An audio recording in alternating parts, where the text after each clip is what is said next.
Hello students, how are you all? I hope you all are fine. Today we are going to continue our chapter P block elements. हाँ जी बच्चे, तो आज हमने जो topic start करना है that is chemical properties. ठीक है, किसकी केमिकल प्रॉपर्टीज़ करनी है? ओजोन की। तो हम ओजोन से स्टार्ट करते हैं आज का लेक्चर। तो बेटा देखो, ओजोन क्या है? ओजोन जो होती है बेटा, ये क्या है? ऑक्सीजन की एक एलोट्रॉपिक फॉर्म है। हमें पता है ओजोन का फॉर्मूला क्या होता है बेटा? O3। ठीक है, ऑक्सीजन गैस का फॉर्मूला क्या होता है? O2। तो ओजोन क्या है? एक एलोट्रॉपिक फॉर्म है किसकी? ऑक्सीजन की। इसको प्रिपेयर कैसे किया जाता है? ओजोन कैसे बनती है? ओजोन एक्चुअल में बेटा नेचुरली बनती है, हम बना सकते हैं, लेकिन नेचुरली भी बनती है। ये कैसे बनेगी? देखो बेटा, क्या है जो हमारे पास ऑक्सीजन गैस तो एटमॉस्फेयर में प्रेजेंट होती है ना। ये तो हम अवेयर हैं इस चीज़ से कि ऑक्सीजन गैस तो एटमॉस्फेयर में प्रेजेंट होती है, लेकिन जब ऑक्सीजन गैस पे यूवी रेज आके स्ट्राइक करती हैं, ठीक है, ऑक्सीजन गैस पे यूवी रेज आके स्ट्राइक करती हैं, तब क्या है बेटा? ओजोन बन जाती है। क्लियर है ना? जब क्या है, यूवी रेज ऑक्सीजन गैस पे आके स्ट्राइक करेंगी तो ओजोन बन जाएगी। ठीक है, अब बात आती है कि अगर हमने प्रिपेयर करनी हो ओजोन, ये तो नेचुरली प्रिपेयर होती है ना, लेकिन अगर वी वांट टू प्रिपेयर, ठीक है, अगर हम लैब्स में प्रिपेयर करना चाहते हैं कि ओजोन गैस कैसे बनती है, तो हम कैसे बना सकते हैं? इसको प्रिपेयर किया जाता है बेटा ओजोनाइजर्स में। ठीक है, ओजोनाइजर्स में इसको प्रिपेयर किया जाता है। ओजोनाइजर्स क्या होते हैं? ठीक है, देखो बेटा, ओजोनाइजर्स ऐसे मतलब वही एक चीज़ जिससे हम क्या है ओजोन बना सकते हैं। जिस चीज़ में या जिस कंटेनर में ओजोन बनाई जाती है उसको ओजोनाइज़र बोला जाता है। ठीक है, तो कैसे प्रिपेयर करेंगे? इसको भी ऑक्सीजन गैस से ही प्रिपेयर किया जाएगा। ऑक्सीजन मॉलिक्यूल लेते हैं, ठीक है, उस पर क्या है, इलेक्ट्रिक डिस्चार्ज करवाया जाता है। ठीक है, इलेक्ट्रिक डिस्चार्ज करवाया जाता है। जब इलेक्ट्रिक डिस्चार्ज होगा तब क्या है, O2 से ओजोन बन जाएगी। क्लियर है? अब देखो, in order to get pure ozone, अगर हमें क्या है प्योर ऑक्सीजन चाहिए, देन जो ओजोनाइज्ड ऑक्सीजन होगी ना, उसको मतलब अगर हम लिक्विड एयर लेंगे, मतलब अगर हम ऑक्सीजन को लिक्विड बना के देन यूज़ करेंगे, तब हमें प्योर ओजोन क्या है मिलेगी। In order to get pure ozone, the ozonized oxygen is cooled by liquid air when ozone condenses in preference to oxygen. जब ओजोन क्या है कंडेंस की जाती है इन प्रेफरेंस टू ऑक्सीजन, मतलब ऑक्सीजन के प्रेफरेंस ओजोन को कंडेंस किया जाता है। ठीक है, इसका क्या मतलब कि वही बात है बेटा, अगर हम लिक्विड एयर से ऑक्सीजन ले रहे हैं, ठीक है, मतलब ऑक्सीजन जो है एक तरह से हम लिक्विड बना के जब उसको यूज़ करेंगे, ऑक्सीजन ओजोन बनाएंगे, तब हमें क्या है प्योर ऑक्सीजन मिलेगी। क्लियर है? प्योर ओजोन मिलेगी। ठीक है बच्चों, अब क्या आती है इसकी प्रॉपर्टीज़? सबसे पहले हम फिज़िकल प्रॉपर्टीज़ करते हैं। तो फिज़िकल प्रॉपर्टीज़ क्या होती हैं? इसका जो कलर होता है ना ओजोन का, वो पेल ब्लू होता है। मतलब पेल ब्लू मतलब एक बहुत ही हल्का सा ब्लू कलर, ठीक है, बहुत ही फेड ब्लू कलर होता है। ठीक है, एंड इसकी जो स्मेल होती है, ऑर्डर होता है, दैट इज़ पंजेंट। ठीक है, ओजोन जो है ये एयर से हैवियर होती है, 1.5 टाइम्स हैवियर होती है। इसका बॉइलिंग पॉइंट 385 केल्विन होता है एंड मेल्टिंग पॉइंट 24 केल्विन होता है। ठीक है, अब अगर सॉल्युबिलिटी की बात करें तो ये क्या है, वाटर में बहुत स्लाइटली, बहुत थोड़ी सी सॉल्युबल होगी, मतलब ज़्यादा सॉल्युबिलिटी इसकी नहीं है, लेकिन ऑर्गेनिक सॉल्वेंट्स में ये क्या है, ज़्यादा सॉल्युबल होगी। ठीक है, इसको लिक्विफाई किया जा सकता है गैस को। जब इसको लिक्विफाई करते हैं तब इसका कलर पेल ब्लू से डार्क ब्लू हो जाएगा। ठीक है, डीप ब्लू हो जाएगा। ओजोन भी O2 की तरह डायमैग्नेटिक होती है। ठीक है, अगर हम स्मॉल कंसंट्रेशन ओजोन की अगर स्मॉल कंसंट्रेशन भी हो ना, तो ये क्या है, हार्मफुल होगी। ठीक है। मतलब वही बात कर रहे हैं कि हमें ओजोन क्या है ज़्यादा अमाउंट में चाहिए होती है। हम ओजोन लेयर होती है ना, हमें पता है हमारी एटमॉस्फेयर को सराउंड कर रही है, क्या है, क्योर कर रही है एक ओजोन लेयर, ठीक है। तो ओजोन अगर कम अमाउंट में प्रेजेंट होगी तो वो भी हार्मफुल है हमारे लिए। क्लियर है बच्चों। इसके बाद करते हैं केमिकल प्रॉपर्टीज़। देखो केमिकल प्रॉपर्टीज़ क्या है। फर्स्ट देखो, ओजोन जो है ये लिटमस के टुवर्ड्स न्यूट्रल होती है। मतलब लिटमस को ना ही तो रेड को ब्लू में चेंज करती है, ना ही ब्लू को रेड में चेंज करती है, ठीक है। मतलब ये ना ही एसिडिक है ना ही बेसिक है, ये क्या है, न्यूट्रल है, ठीक है।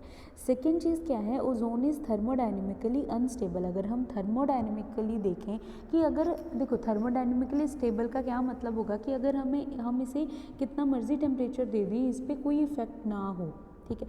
लेकिन अगर हम 475 केल्विन की बात करते हैं, 475 केल्विन पे जो ओजोन है ना ये O2 में कन्वर्ट हो जाती है। इसका मतलब ये थर्मोडाइनमिकली स्टेबल नहीं है, ठीक है बच्चों।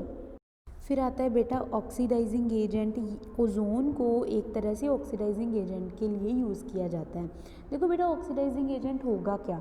ऑक्सीडाइजिंग एजेंट ऐसे एजेंट्स होते हैं जो क्या है ओजोन मतलब ऑक्सीडाइजिंग एजेंट ऐसे होते हैं जो क्या है एडिशन ऑफ ऑक्सीजन करवाते हैं, किसी भी चीज़ की ऑक्सीडेशन करवाने में हेल्प करते हैं।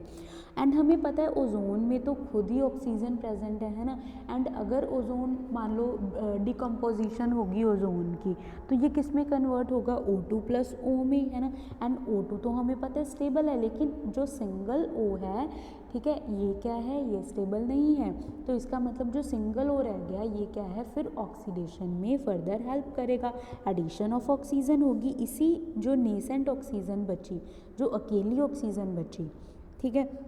तो देखो कैसे हम ऑक्सीडेशन करवा सकते हैं, ऑक्सीडाइजिंग एजेंट की तरह रिएक्शंस भी इसको यूज़ करते हैं। मान लो लेड सल्फाइड है, लेड सल्फाइड को लेड सल्फेट में यूज़ किया। सल्फेट मतलब कि क्या आया, ऑक्सीजन आई, ठीक है। मतलब ऑक्सीजन की एडिशन हुई, ठीक है। तो PbS है, इसमें हम जब 4 मोलिक्यूल्स ऑफ ओजोन डालेंगे तो क्या बनेगा, लेड सल्फेट बन जाएगा लेड सल्फाइड से, एंड O2 गैस रिलीज़ हो जाएगी। इसी तरह से जिंक सल्फाइड में, कॉपर सल्फाइड में हम क्या है ओजोन की एडिशन करवा के इनकी ऑक्सीडेशन करवा सकते हैं, ठीक है बेटा। नेक्स्ट देखो हेलोजन एसिड को हेलोजन्स में कन्वर्ट किया जा सकता है, जैसे HCl है, इसको अगर हम ओजोन के साथ रिएक्ट करवाएंगे तो वाटर बन जाएगा एंड Cl2 मतलब कार्बन Cl2 अलग हो गई। ऑक्सीडेशन बेटा ओनली एडिशन ऑफ ऑक्सीजन नहीं होती, ऑक्सीडेशन क्या होती है, रिमूवल ऑफ हाइड्रोजन भी होती है। तो यहाँ पे क्या हुआ, रिमूवल ऑफ हाइड्रोजन हुई, HCl को Cl2 में कन्वर्ट कर दिया, मतलब क्लोरीन से हाइड्रोजन को रिमूव करवा दिया, ठीक है।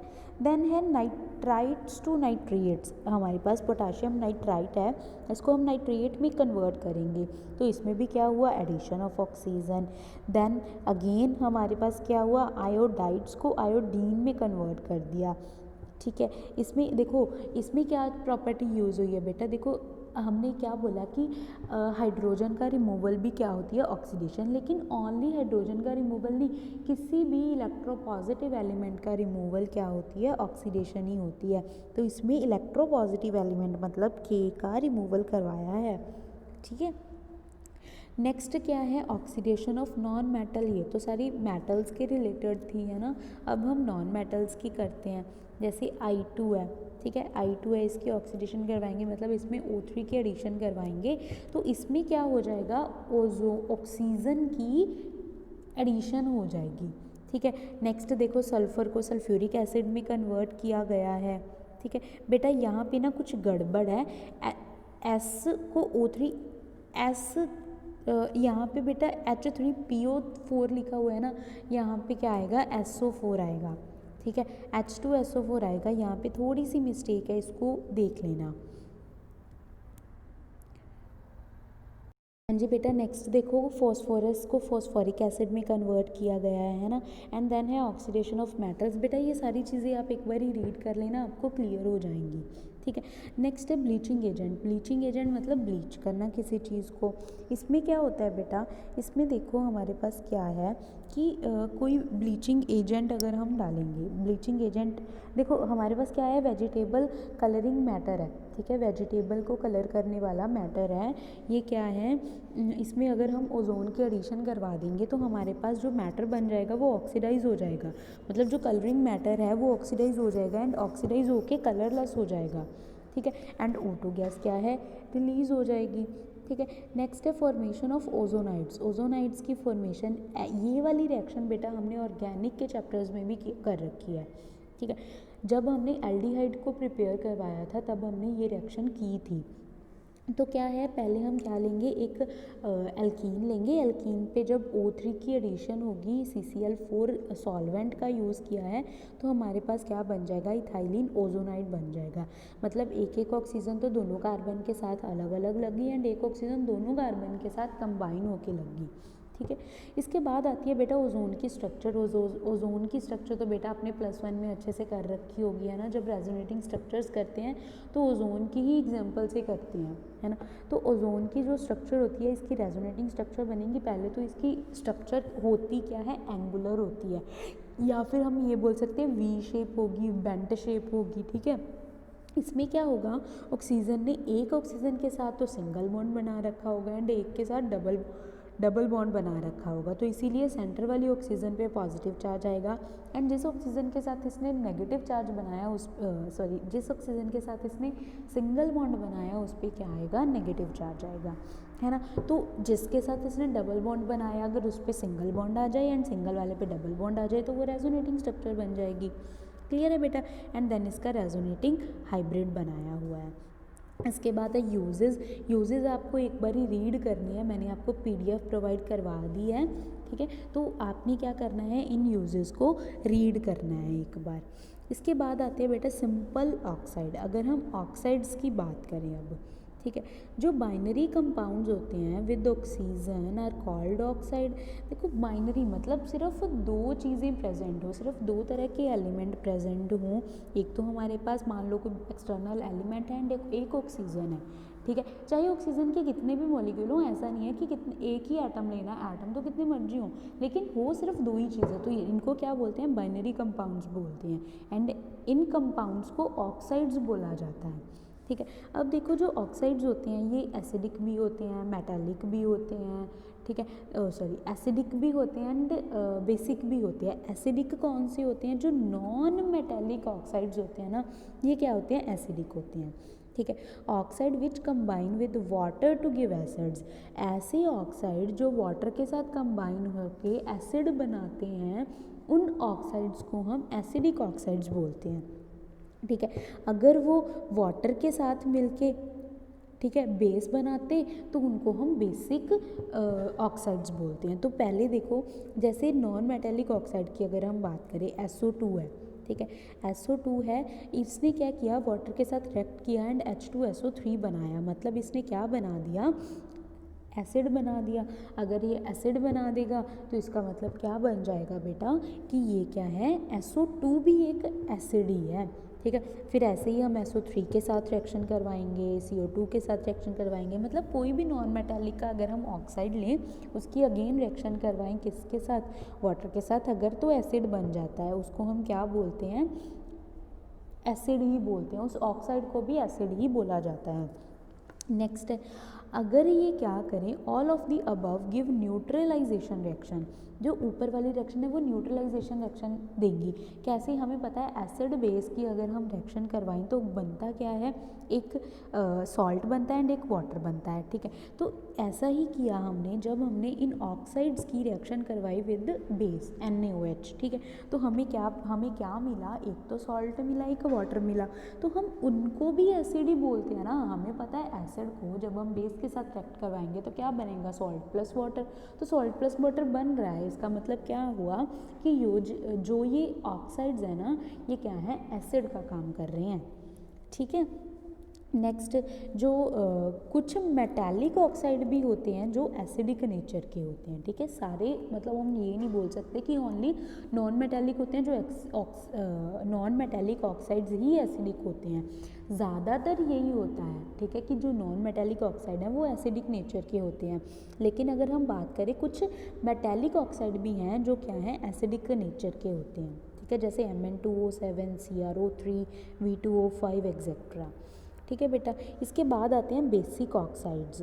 बेसिक ऑक्साइड्स हम कैसे पता करेंगे, बेसिक ऑक्साइड को पता करेंगे कि जो मेटल, ये कौन से होते हैं, पहले तो मेटालिक ऑक्साइड। जब हम मेटालिक ऑक्साइड को रिएक्ट करवाएंगे वाटर के साथ, तो वो अगर वो बेस दे रहे हैं तो वो क्या होंगे, ऑब्वियसली बेसिक ऑक्साइड होंगे। एंड अगर हम बेस को वाटर के साथ रिएक्ट करवाएंगे या फिर बेसिक ऑक्साइड को, ठीक है, एसिड के साथ रिएक्ट करवाएंगे तो क्या बनेगा, हमें सॉल्ट प्लस वाटर। तो इन सारी रिएक्शन में ऐसा ही हो रहा है। जब क्या हुआ, जो ऑक्साइड है, मेटल का ऑक्साइड है, वाटर के साथ रिएक्ट करवा रहे हैं तो हमें क्या मिल रहा है, बेस मिल रहा है, तो ये क्या होंगे, बेसिक ऑक्साइड होंगे।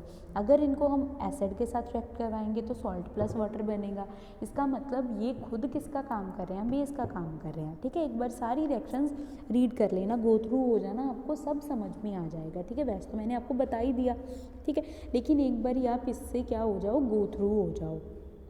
इसके बाद है एम्फोटेरिक ऑक्साइड। एम्फोटेरिक ऑक्साइड्स क्या होते हैं, ऐसे ऑक्साइड्स जो कभी तो एसिड का काम करते हैं, कभी बेस का काम करते हैं, ठीक है। मतलब अगर उनको हम एसिड के साथ रिएक्ट करवाएंगे तो वो बेसिक होंगे, ठीक है, तो वो बेस का काम करेंगे। अगर बेसिक ऑक्साइड को हम एसिड के साथ रिएक्ट करवाएंगे, अगर हम ऑक्साइड्स को एसिड के साथ रिएक्ट करवा रहे हैं तो वो बेस का काम करेंगे, जो एम्फोटेरिक ऑक्साइड होंगे, ठीक है।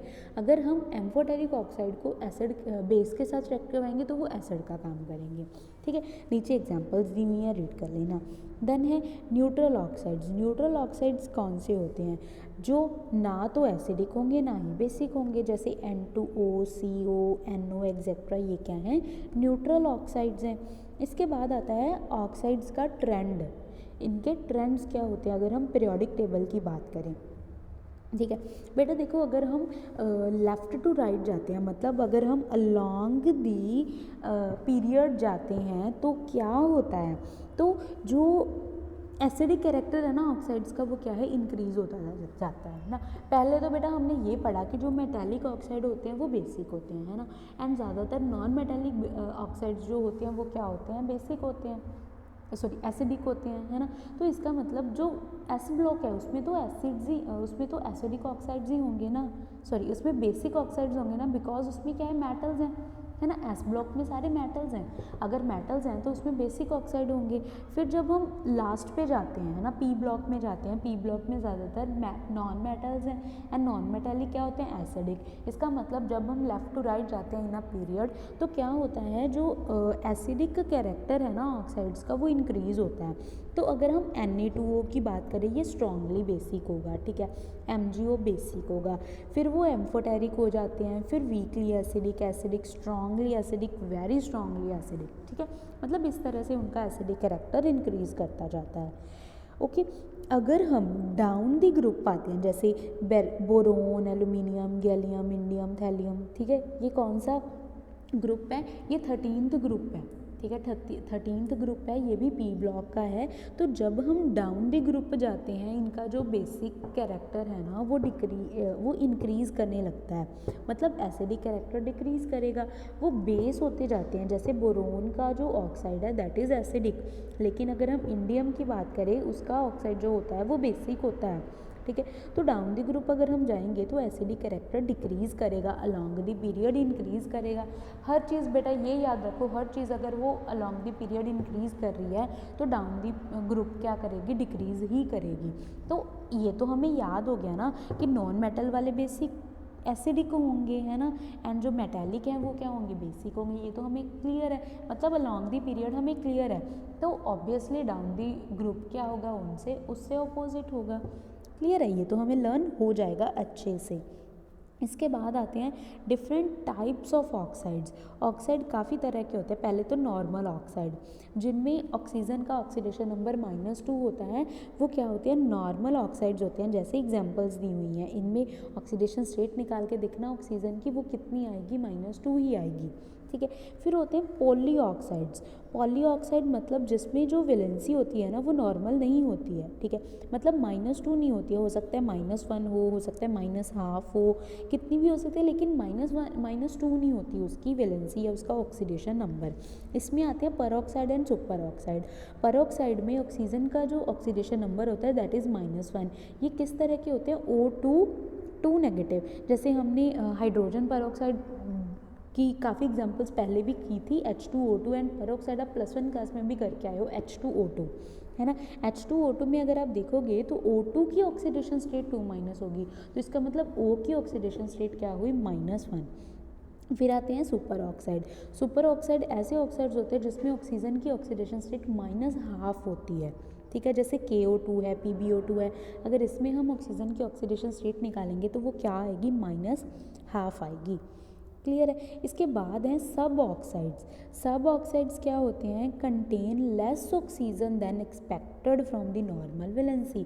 सब ऑक्साइड्स मतलब हम ऑक्सीडेशन स्टेट के रिगार्डिंग इसको नहीं देखते हैं, इसको कैसे देखते हैं कि ऐसे ऑक्साइड जिसमें क्या होता है, एक्सपेक्ट जितने हम ऑक्सीजन कर रहे हैं उससे कम ऑक्सीजन आए, ठीक है, उसको क्या बोलते हैं, सब ऑक्साइड्स। देन आते हैं बेटा मिक्स्ड ऑक्साइड्स। मिक्स्ड ऑक्साइड से क्या होते हैं, ऐसे ऑक्साइड जो दो सिंपल ऑक्साइड से मिलके बनते हैं।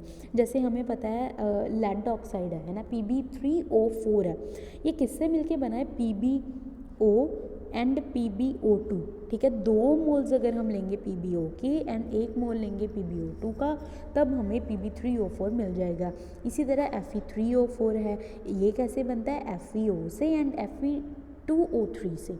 तो इन दोनों से मिलके बनेगा। क्यों बनेगा बेटा, हमें पता है ना आयरन की 2 ऑक्सीडेशन स्टेट होती हैं, एक तो +2 एक +3।